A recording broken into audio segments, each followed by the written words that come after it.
Welcome to Man Does Tech, where I solve the problems you didn't even know you had. Open your Google form and click Responses to view collected answers. Click the green Sheets icon to send responses into a new Google Sheet. Confirm the sheet includes header row labels that match your survey questions exactly.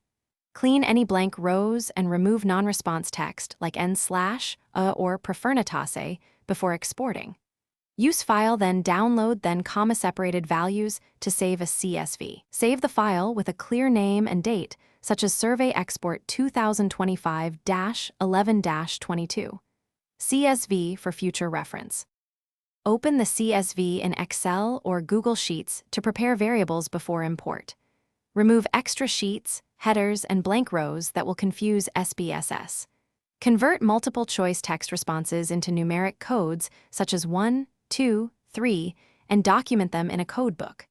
For checkbox questions, collapse into separate binary columns labeled Question 1 option, etc. Ensure date fields use ISO format like 2025-11-22, and time fields use 24-hour format.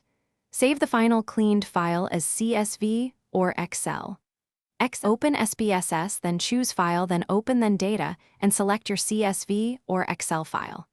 Use the text import wizard for CSVs and specify header row presence and comma delimiter.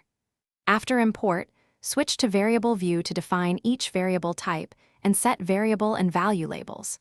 Enter value labels for coded responses like 1 equals agree, 2 equals neutral, 3 equals disagree. Run frequencies and descriptives to check distributions and spot coding errors.